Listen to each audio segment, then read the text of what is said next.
Welcome to the Books and Martinis podcast. I'm Priya. And I'm Mercy. And this is your go-to book podcast, where we lift, empower, and spotlight authors. Grab your martini and follow along. And don't forget to like, follow, and subscribe. Hey, book lovers. This episode of Books and Martinis is brought to you by our wonderful sponsors.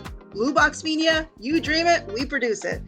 And Travel with Samantha Cividanes, specializing in luxury cruises. Ooh. Their support keeps the stories, authors, and conversations flowing. Don't forget to visit them and support the brands that support this podcast. Now the martinis are poured, let's get into the episode. What's up, everyone? Welcome to our podcast. I'm Priya. And I'm Mercy. Welcome, everybody. And welcome to Andre Santana. Hey. Cheers! Welcome, Cheers. Andre. Cheers, cheers. So happy to have you. Salud. So, on the screen and in your ears is the amazing narrator, voice actor, performer, Andre Santana. Man of many hats. We cannot wait to learn all about you, Andre. Yes. Yes, we're so excited to have you.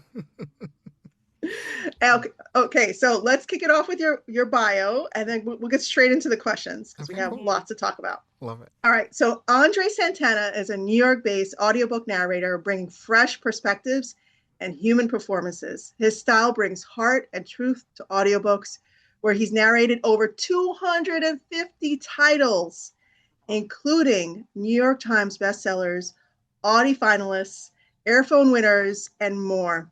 Born in Brazil, yes, and raised in Seattle, this Black and non-binary voice actor has narrated for celebrated authors like Kaysen Callender, Brian Washington, Aidan Thomas, and Chuck Tingle.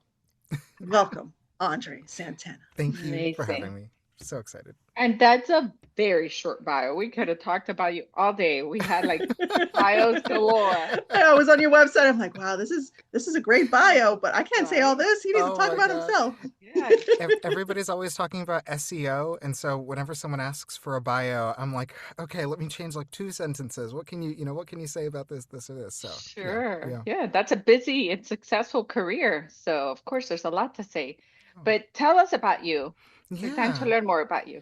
Oh my gosh, it's so funny being here in like the audiobook world and doing this work because it's not what I expected for myself and not like what I planned for my life in any way. I have a degree in psychology and biology. What? Wow. The plan after college was like, I'm going to go to graduate school. I'm going to like study social psychology. I'm going to like teach in that space. And then didn't get into the PhD programs I applied to. Ended up working in like DEI and higher education and just kind of like drifted towards New York from there. Like I was recruiting teachers for a charter network when I started narrating audiobooks. So it just kind of snuck up on me. It was a really surprise love that like just like arrived in my life.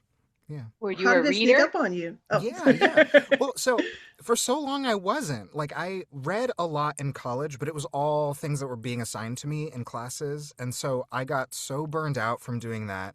And when I had graduated, one of my friends recommended this book to me called The Bone Witch. And she actually worked in like TV and film development. And she had read that book and she was like, oh, I love it. We want to like acquire this book. It's so beautifully like described and written, etc.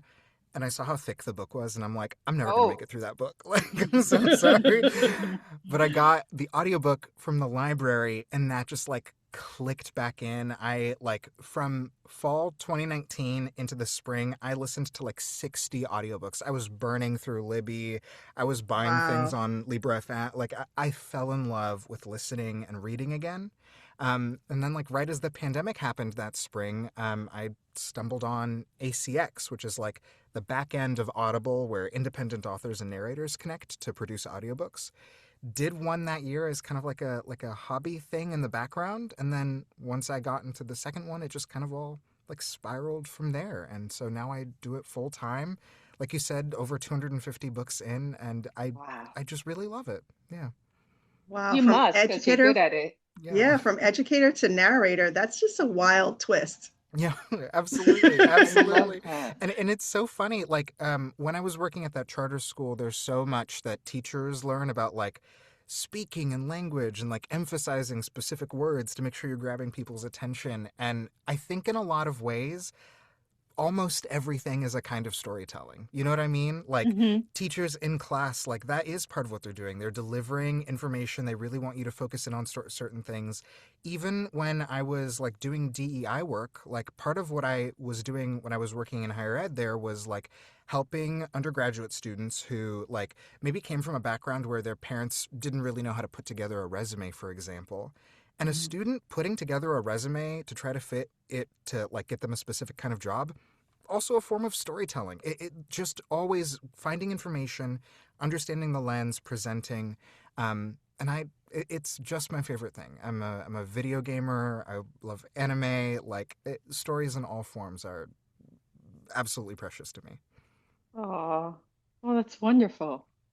I love And that for you. and what's your favorite genre to narrate? Ah. I'm just wondering because you're mentioning anime and video games, so I'm thinking sci-fi. You know, I'm devouring Dungeon Crawler Carl right now, so I'm that's what I'm oh my thinking of. god. My neighborhood book club, which is typically very like Emily Henry and like Uh-huh. historical fiction about baking, etc.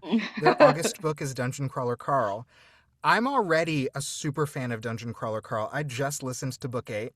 I went back to book Oh, 1. You he's on always, eight. oh All the my way. God. And then I went back to book 1 last month to re-listen for my book club, and Yeah. since then I've re-listened all the way through book 7. So I'm halfway through Oh, book 7. snap.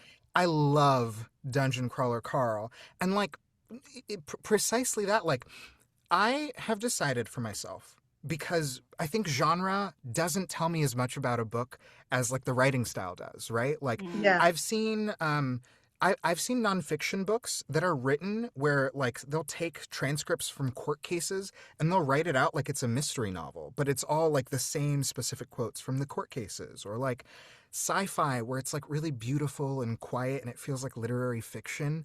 And like I love that dynamic nature about like books in particular.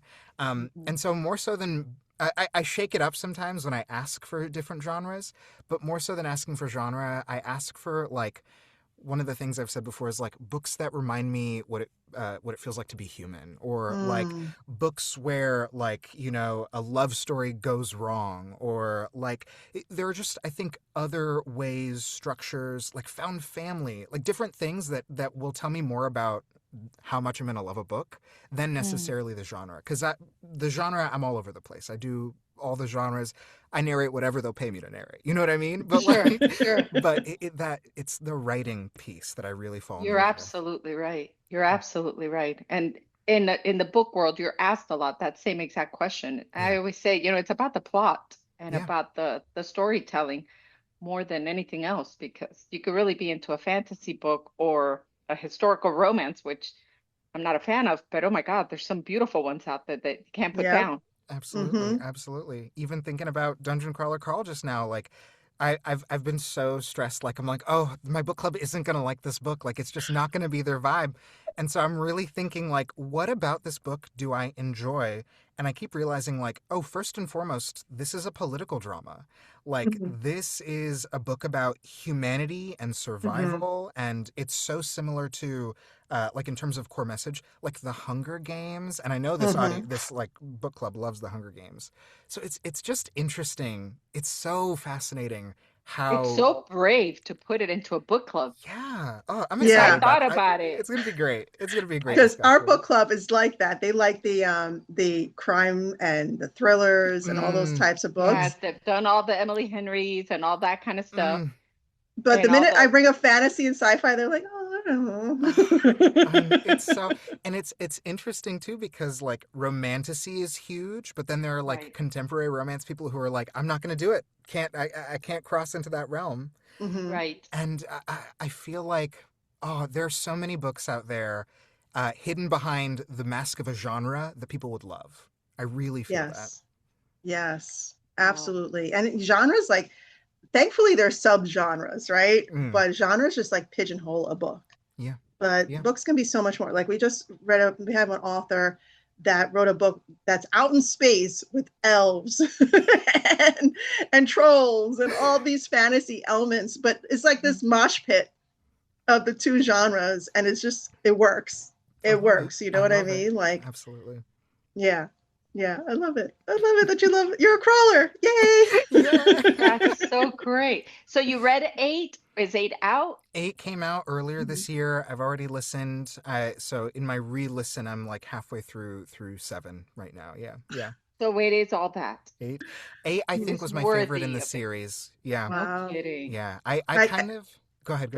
No, go ahead.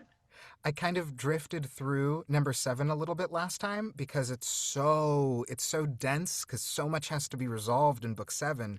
And re-listening now, I'm like, oh, this is the juice. Like, this is where the meat of the story is. Like, so much gets set up here. So yeah. Oh, I love it. And are you listening or reading it? Listening. I'm a big listener. Yeah. I basically don't read unless I'm narrating the book. Yeah. Okay. I'm a listener too. Yeah. So it makes all the difference. Absolutely. Yeah. Oh, I really, okay. And there's a production deal for it too. Oh, don't I know it? Oh my goodness. Tell us what you know about it. I know nothing of it. It looks like Seth MacFarlane, who's done like Family Guy and American Dad, has picked it up and gotten it greenlit at Paramount Plus for a TV series. Yeah, and right now the big drama is that the number one person that fans want cast as Carl is the son of the actor who played Kronk in The Emperor's New Groove, because in book 1, the audiobook voice is based off of him. It's based off of Kronk from The Emperor's New Groove. So Patrick Warburton is that actor. He ends up being, it's so specific and such a specific like voice reference that he ends up being a guest in the 5th audiobook. He comes back in the 5th audiobook. And now his son, who sounds a lot like him and is about Carl's age, and is, ripped to shreds and loves the series, etc. Everyone's like, oh, we want him to play Carl in the TV show.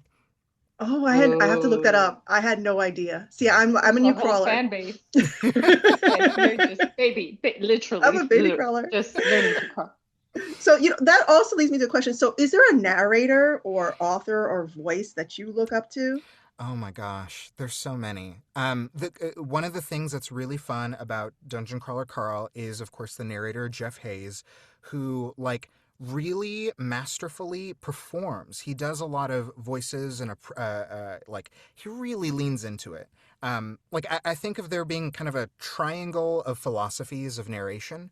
One is this belief that you should not add anything to the text. The text does all the work. And so the delivery is going to be very straightforward.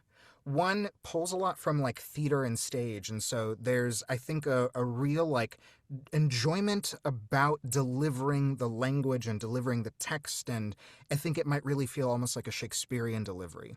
The other one, which I think is more in the direction of types of narration that I really love, is this idea that you would perform an audiobook in the same way as if you were asked to deliver that line on camera. And so whether that's projections and shouting, whether that's character voices or accents or all these different kind of layers and components, it's that kind of approach and trying to curate that vibe. And Jeff does it wonderfully. There's a lot of really tactful and well-used audio editing in the book that makes it a great experience. I love folks like Helen Laser. She did Yellowface by R.F. Kuang, one of my favorite audiobooks. Will Always Stand, the Project Hail Mary audiobook. Ray Porter, what a performance. January Lavoie, I think, is a legend. One of my favorite books of hers is called The Change by Kirsten Miller, which is a group of older women have this almost middle-age life kind of reflection period, but it's about true crime, and there's a murder that's happened in their town, and there's a fantastical twist to it. And January, all these narrators that I love really know how to identify the vibe of the book and bring it all together. Because one thing for us as audiobook narrators, we typically don't have directors. It's just us alone in the booth recording solo. I thought you all the big like yourself, all the big narrators had directors and No, producers. no. Like Oh, there's certain companies that will give you a director, and there's certain companies that will maybe put you in studio, but most books that we do will typically be alone and at home. oh, And so wow. when you're hearing a lot of these folks, like the narrator is the director, we're making these decisions about like what's the pace, what's the beat, like how are these characters feeling about each other, what part of the subtext are we like delivering through voice, etc. And I direct audiobooks too, and even when we have directors, the director is really like a support system. It's not like a um oh my gosh, A what like a true director telling you what yeah, to do. exactly. Like it's not like a like this is Wes Anderson. Like when Wes Anderson directs, it's going to feel like this. It's like they're going to help Mhm. you make sure that you correct any mistakes that you said. They'll point those out. They'll have talked to the author probably and help with pronunciations. Like they're kind of there as a support more so than like this is the big picture and we're following my vision and dream. Unless it's a huge multicast project and every narrator has such a little part that the director is the glue holding them all together. But yeah, for the most part, it's narrators who are really creating the vibe. Yeah. Mm. Wow, that's a lot of work. Oh yeah. That is a lot. I'm sure you're wearing every hat. Oh my And then gosh. aside Yeah. from that, you're every character, Every I love it. I love it. Right? Like Yeah. Princess right? Donut.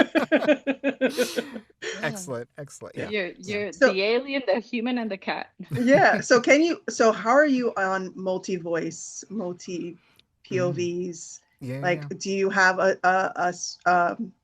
a voice or an accent that's your favorite? Ooh. So I did this book called Toto, which was a retelling of The Wizard of Oz, but from the perspective of Toto the dog. Huh? Cool. And in it, How had I not heard of that book? oh my god, no, it's so fun. That's so cool. And in that book, there's a crow who is like he's basically like a communist leader, and he's going around towns like telling people about the revolution. And if I can remember, hi, I'm Crow. Like, have I told you the good word about the revolutionary? Like, it's just like a fun, like high pitched voice, like How funny. stuff like that. Like, I like playing with range, and so Yeah. like Hmm. typically I can go like I might be able to go deeper, for example, or like play older characters and do different things like that. Mhm. And I love. There's been a lot of books where I've gotten to play, particularly like 45-year-old, like older black men, and these very kind of like, just very energetically specific tales. And there's something I love about being able to sit in that space, and it's like something like just being able to sit down here and Mhm. really sitting with this. And this is actually a lot of the way that I sound when I narrate the James Baldwin book that's coming up soon. But I love being able to use different parts of my voice and do accent work and create characters and move around because I feel like that's the purpose of performing. That's the reason that we are sitting here behind the mic. You know, we are alone often, but it's the storytelling and the play, right? That is the most fun, I think. Yeah. Oh, That you're was hot, Andre. fascinating. I have a pseudonym too, you know? Oh, you're fascinating.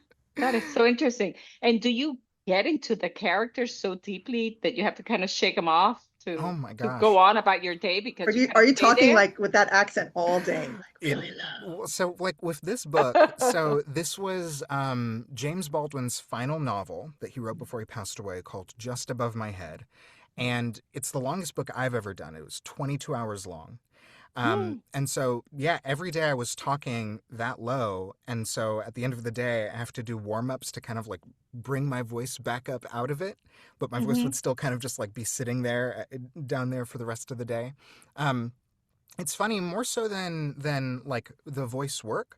I think there are some books that are like so heavy, so marking that what I really have to do is like put the emotional baggage back, Yes. right? At the end of the day Yes. and like take a walk, drink some water, like really leave behind the character in the way that someone who commutes home from work gets to leave the office, you know? Yeah. Yeah.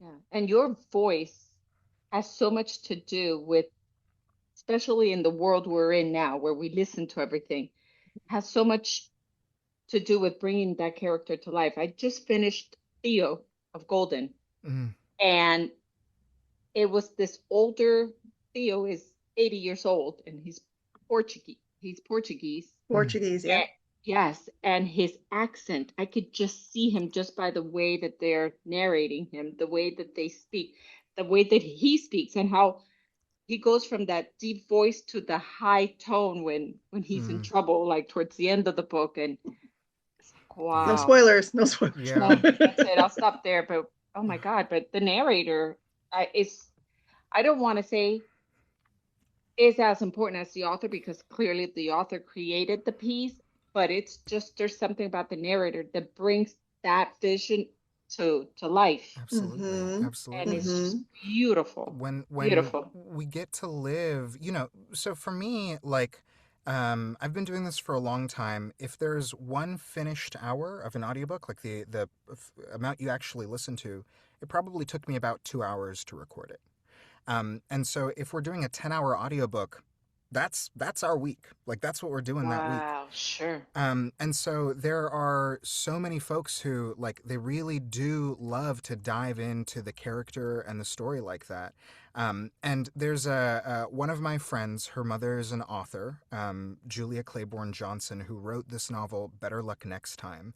And it's based off, I think, her father or her grandfather's real life story, but it's about a divorce ranch in Reno because it was in the 1940s or 50s. The only place in the country you could get divorced was in Reno, and you had to be a resident. And so you would live on this ranch for 7 weeks until you hit the residency window. And I so heard this about that. man works at this ranch, and he's telling the story from when he's like 70, looking back.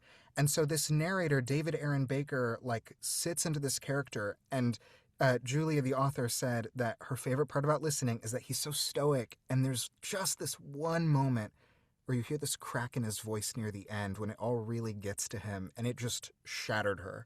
I I, Mm. I love being able to like create a world like that because Hmm. the book itself is a piece of art, right? Right, The author has done so right. much work with it, and then we get to come in and like reinterpret. Like we get to it's You own elevate artistic it. product, right? Yeah, yeah. You bring the whole Beautiful. thing to life, and I kind of feel like narrators are so sometimes okay. Sometimes I love having on the narrators more than the authors. I confess. I'm sorry. I'm sorry. Because I've we listen to so many audiobooks and Mhm. you're hearing and imagining the main characters through the narrator. So it's like we're fanning out. You know what Yeah, I mean? Like yeah, like you're the yeah. star. Yeah.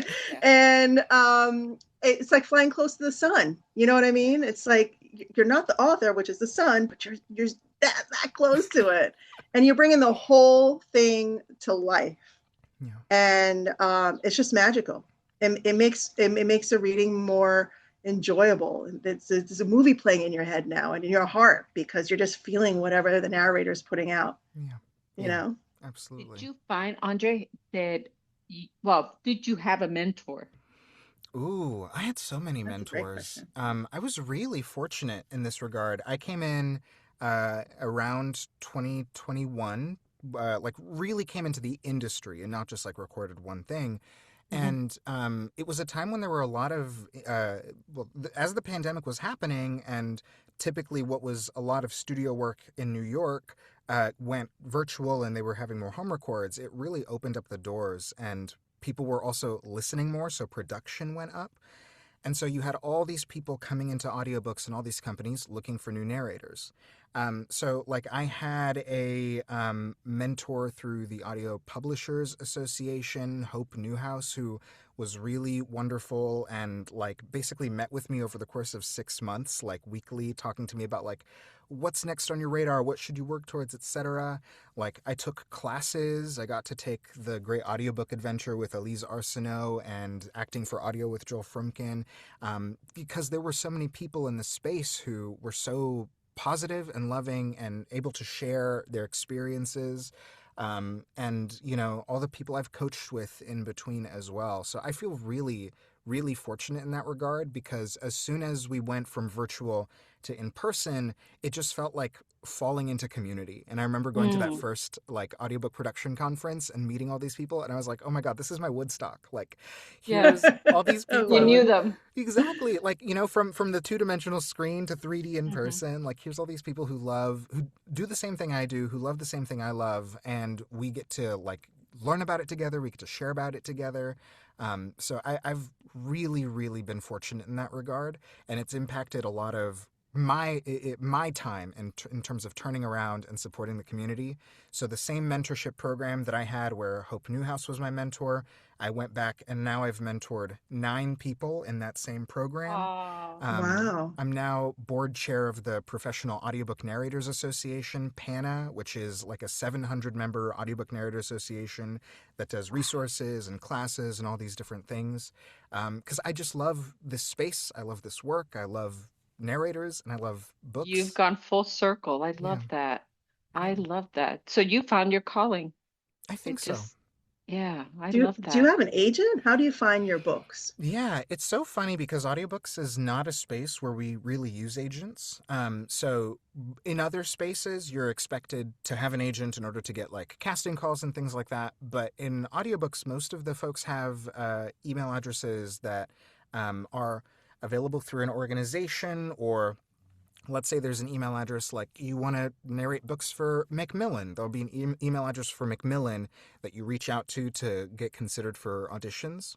And so we actually have to know who all the producers are, and we're reaching out to them on a regular basis and developing relationships, recommending each other. Sometimes we're cast together on books or meeting each other at events. So it's a lot of that and getting auditions and offers rather than going through an agent typically. Okay. And Okay. Well, that would how make did you? sense. Yeah, so go ahead. No, no, We no. I always was talk saying that over each makes other. sense. How did you land the James Baldwin book? Let's talk about that a little bit. Oh my gosh. So, the circumstance was this. I, Tell us I, all of it. I was You like, went into character. I was like a week behind on recording something, and it overlapped with a trip I had to take the next week. And so my partner, he does like biomedical journalism. And so we were going to go to Louisiana for a conference, one of his conferences. And so he'd be at the conference during the day. And then in the evenings, like we'd go around and Hang see out. New Orleans. Mhm. And so this book is late.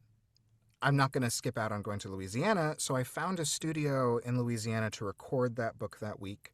So we're a couple days in. I'm sitting there recording. We take a lunch break, and I see I got an email request from Audible Studios to do an audition. And they're like, da da da, we've got these James Baldwin books. Like, can you submit this audition? Here's the text. I had read in college maybe 1 or 2 James Baldwin essays. So I knew of him kind of as this literary figure, but hadn't really like delved into his work before myself, especially not his fiction. And we came back from lunch, we recorded that audition, and it's the opening text of the book, the first part of the audition. And there is something about the way that man writes that shook me to my core in the time it took us to write that audition. There is something so like viscerally masterful about how he uses English to emote, how he creates a narrative voice, and it was palpable in those couple of pages of the audition. And I sent in that audition and I was like, this will be my favorite performance of my career if I get this book. That was Mm. May, and then nothing. Mm. Months pass. May, June, July comes. I email the producer and I'm like, hey, listen, if you've already cast this book, I get it. I'll go, but I'm just very excited and interested about it. Do you have an update about the casting?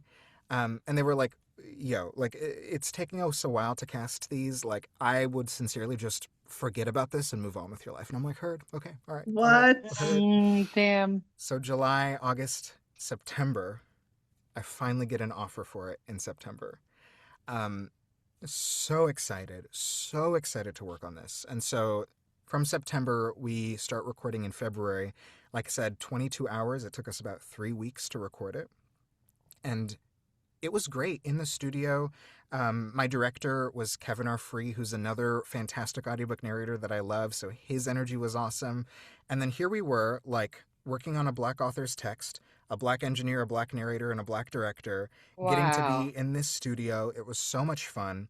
And at Audible, while we were recording it, so many people, Audible, if I understand correctly, won this kind of like bidding war to get 9 of these James Baldwin books that came up. So they were producing them all together. And there were so many people involved with that process at Audible, as well as they were onboarding a bunch of new employees, that there were constantly people coming into the like engineering room to come and listen to us record as we were going through, just to like kind of see a glimpse of this project that they had been working on. And it's such a cool collection. The series of 9 books that they have has a ton of really exciting narrators attached to it, and so it was just like a pleasure in that dimension. And then again, in the actual performance, was astounding. I don't know that I'm ever going to get to have an experience quite like working on that book.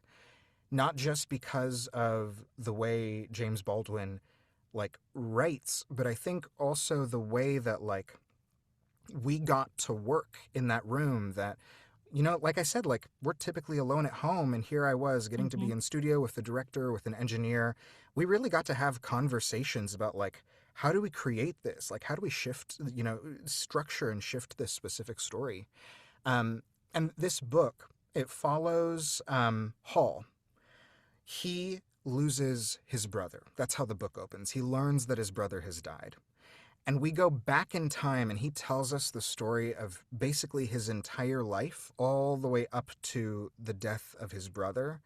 And it is so fantastically spun.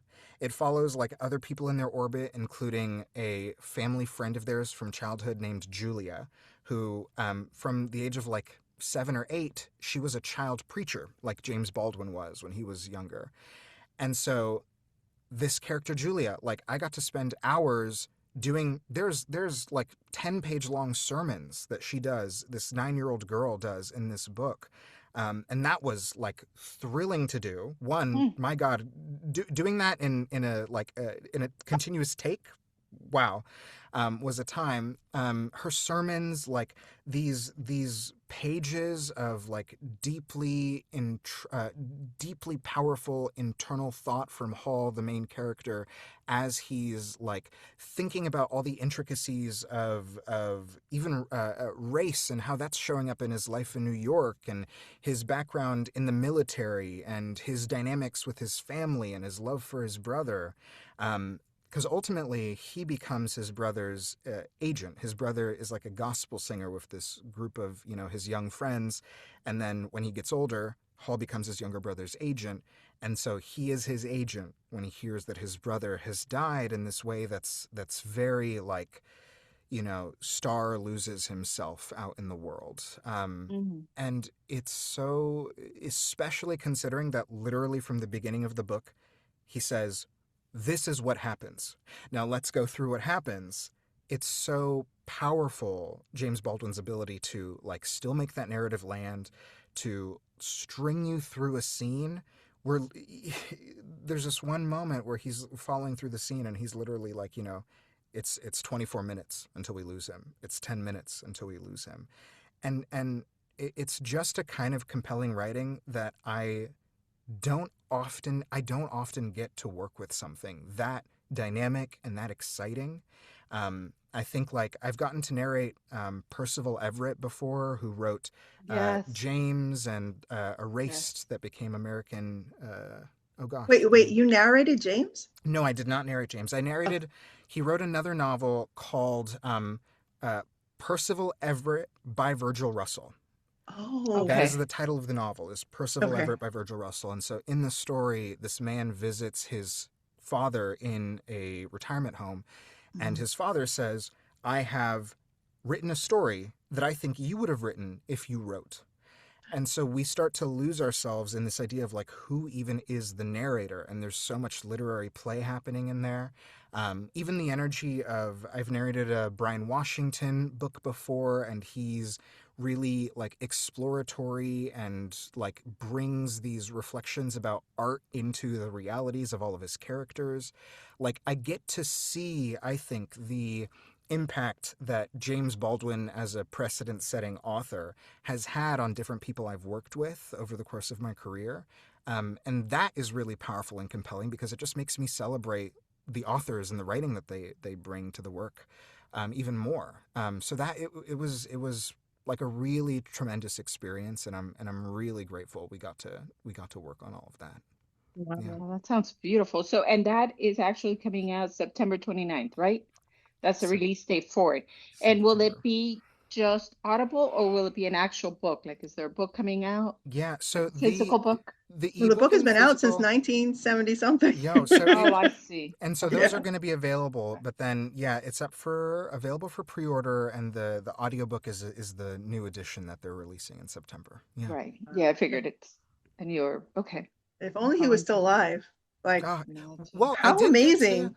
Well, so as we went back to record pickups, and I Yeah. did get to meet his niece and nephews. So the Mm, estate is still handled by his family, and so they were there for a lunch.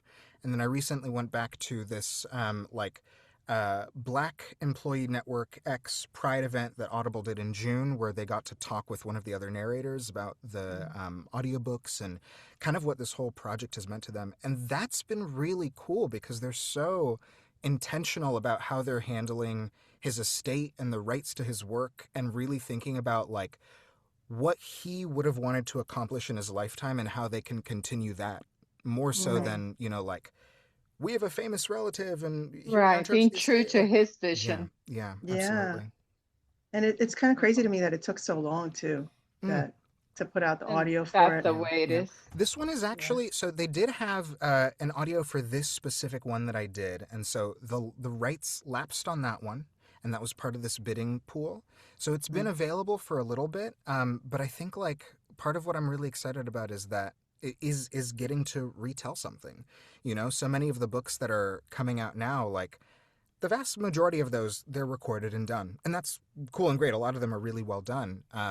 But I think being able to like step up to bat to be able to tell a story like that, I felt was a huge privilege, and so I'm really really excited that all of this happened.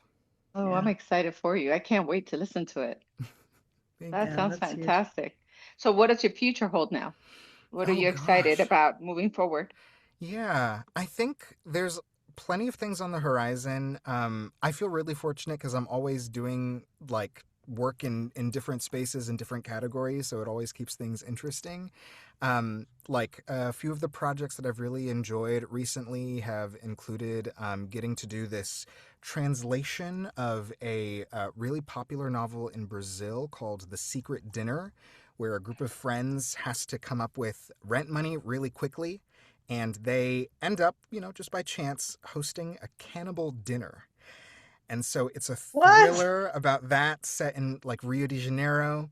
I am finishing up a series. It's a trilogy written by the author of Sisterhood of the Traveling Pants and her Okay. brother, Okay. where it's a middle grade series where these kids get on this radio and they try to meet up with like the kids on the other side of the radio in the park. They go to the park, no one's there. The kids on the other side of the radio are like, "Why'd you stand us up?" And they're like, "No, why'd you stand us up?" Turns out the kids in 2023 are talking to kids in 1940, and they accidentally tell them how like the West or the Allied nations won the war against Nazi Germany, and it leaks, and Nazi Germany takes over the U.S. And so they're Oh living in the no. present Yeah. with Nazi Germany taking over the U.S., having to figure out with the kids in the past how to undo it all. And so we're Oh, finishing up the third That's book in interesting. pretty that cool series. and also Yeah. intense. Oh, very intense. And it's so, Yeah. I love when people treat children as like agentic and serious and able to handle a lot of Love that. challenging material. Because there is a lot to navigate in that, 100%. I love Kaysen Callender, who's an author I've done a few books for.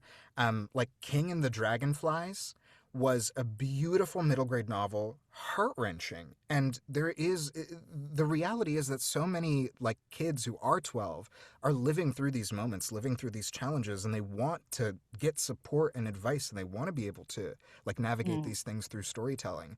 And I think there's a gap in that age group where we lose readers for a lifetime, because the storytelling at that age isn't diverse enough, isn't like representative enough. It doesn't treat them seriously enough, and I think they Or appreciate it. challenge them. Absolutely, absolutely. And a handful of other things, like The Great Outdoors was a recent release, which is about this woman who goes on this hiking trip to like prove to herself that like, you know, she can do it, she can be outdoorsy. And the guy who is leading the trip, a year before, got a call from his best friend one day. And the best friend was like, hey, by the way, I moved to South America with your girlfriend. Sorry. And now he has to lead this trip with this woman, and last minute swap in, his co-guide is going to be this ex-best friend who like left to South America with his girlfriend. So the three of them go on this week-long hiking trip. But it's just always, I feel really fortunate. It's just always like fun, varied. I get to tell stories to all different kinds of audiences. It's such a variety of things. I love, even in the nonfiction space, like I think there's some narrators who don't think of nonfiction as a space that you can perform in. But like if the author is writing in first person, and even if they're not, but like that's a performance to me. And I get to learn. Yeah. So there's just a lot of things that I feel like are kind of rolling through all the time that I'm really happy to be a part of. Yeah. That is so exciting. Oh, that is so exciting. I love it. And I love that you get to learn about the books before most people. Because so many times, so you'd be the one to say, okay, you got to read this one or forget about that one. I tried, but forget it. So before we wrap our interview, do you have like one piece of advice, something that stands out in your mind for both someone who wants to become a narrator and to maybe an author, a debut author, or an author who's been around who hasn't done audiobooks before? Any piece of advice for them as well? Yeah. I think to narrators, my big thing that I love to think and talk about is that this is a fully lived in story. And that doesn't mean the same thing for every book. But I think sometimes someone comes to an audiobook for the first time and they're afraid to give a bigger performance. They think that, you know, they grew up in 2007 hearing audiobooks in this very specific, structured way, and you've got to read really slowly so that everyone... But I think that is, I'm not going to call it a shackle. I think that's too intense to call it a shackle. But I think it's a choice. Yesterday. It's a choice. It's a choice among all the rainbow of choices that you can make in audiobooks. And I think that people should really feel free to explore and experiment, because it's a surprisingly forgiving format. And so have fun. For authors, two thoughts. One is, and I'll only say this to the people for whom this is necessary advice, is read your own work out loud. There are like sometimes sentences that I encounter where like, and not necessarily because of intention, but they haven't kind of contended with what it means for that sentence to come out of a human mouth. And I like to think about it too. Like I have a long history of writing poetry and doing spoken word. And so I like to think about it too, about like what tools are you setting up for someone to understand your format in another medium? Because when you write a stage play or you write a screenplay, even if those never get produced as theater or film, that medium is kind of inherently linked to the formats that they get produced into. Books aren't the same as that. A lot of books don't get made into audiobooks, and a lot of authors don't write imagining an audiobook as well. And so what changes about your writing when you imagine that there's going to be an audiobook along with it? So imagine that. Yeah. That's great piece of advice. Because now Mercy and I are thinking about it like, whoa, because we love to write as wonderful. well. Okay, well, how can our listeners and our viewers find you? I love it.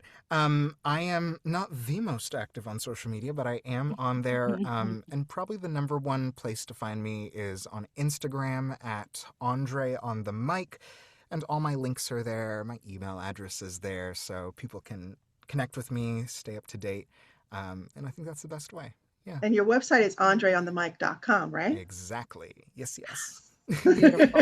Oh, Andre, it's been such a pleasure listening to you. I mean, I could listen to you all day, all day. You'd think that you speak for a living.